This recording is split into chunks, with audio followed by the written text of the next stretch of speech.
back. The old song, Working on the Railroad to Pass the Time Away.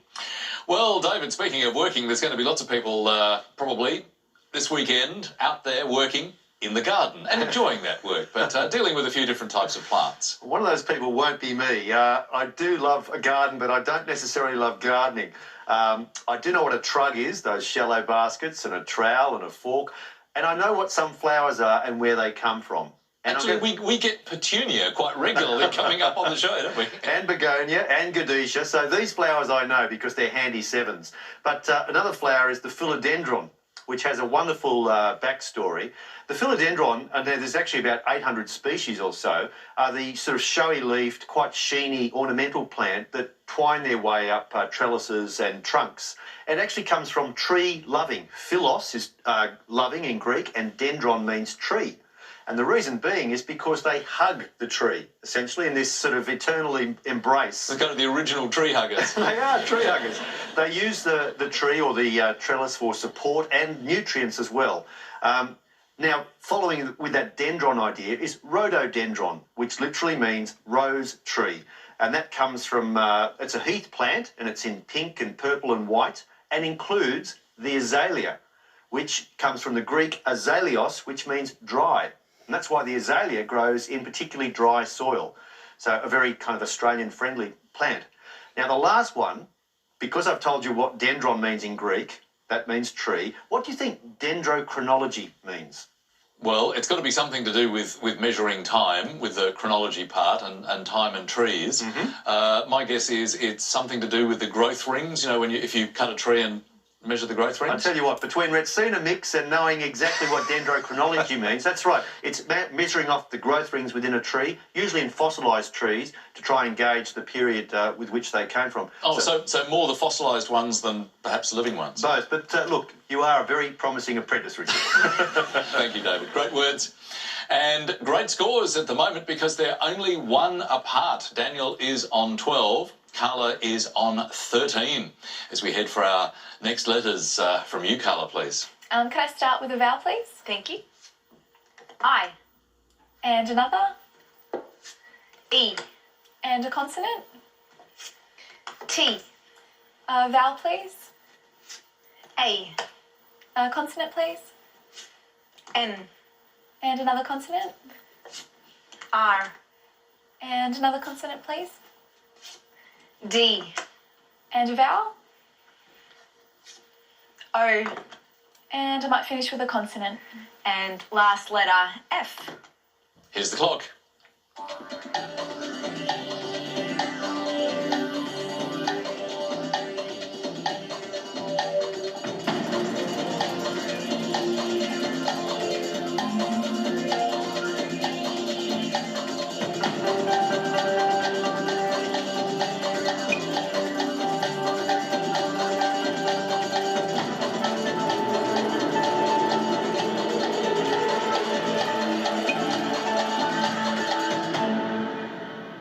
Well, Carla, how many that time? 7.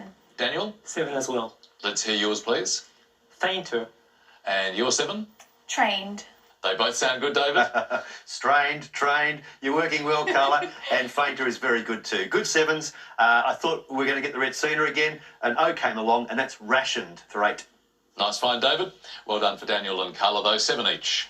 Let's have a few more letters. Daniel, your choice. Could I start with a vowel, please? Thank you. I. Another vowel, please. A. And another vowel, please. E. Could I have a consonant, please? T. Another consonant. S. Another consonant. T. And another consonant, please. H. And another consonant. F. And one final consonant, please. And lastly, S. Thank you, Lily. I'll start the clock.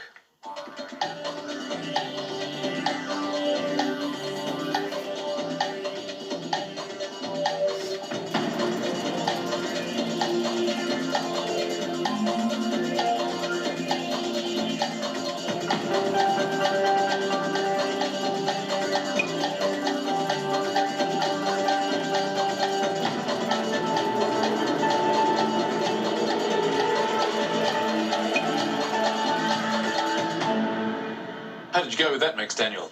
I managed a 6. Carla, 6 as well. let's have yours, please. Feasts. And Daniel? Faiths.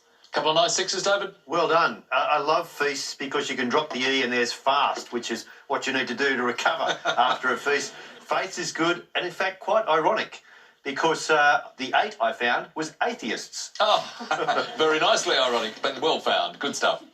Daniel and Carla, 6 each. Well, we had Daniel doing a very wild thing and choosing a rat pack the last time around. Carla, what would you like to go for? I would like to go with the family mix, please, Lily. Thanks, Carla. That's 2 large and 4 small. And starting with the small numbers. 6, 8, 2, 5, and the 2 large, 25 and 50. The target to reach is 108. Let's chase it.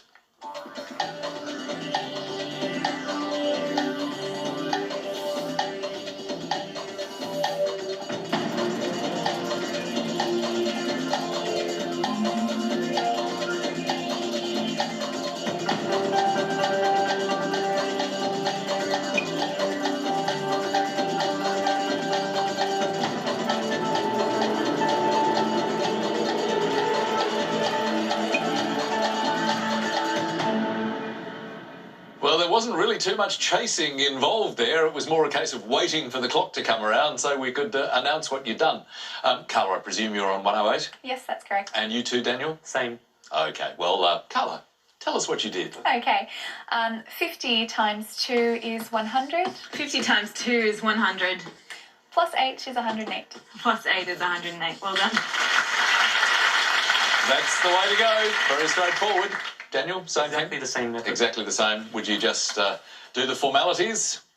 Couldn't be more straightforward if it tried, could it, Lily? Can you believe I got the same method? I can believe it. That's the thing about the random number generator. You just don't know whether it's going to come up with something incredibly hard or incredibly easy. This time, incredibly easy. And not only the generator, I think it's just the numbers that are chosen with the target number. So That's right. It's the combination that counts, and the combination worked out very well for both Daniel and Carla, who scored 10 points each. So still only 1 point between them. Daniel 35, Carla 36. As we take another break, and you have another word mix, which this time is Gin March, with the clue Cinderella's Prince.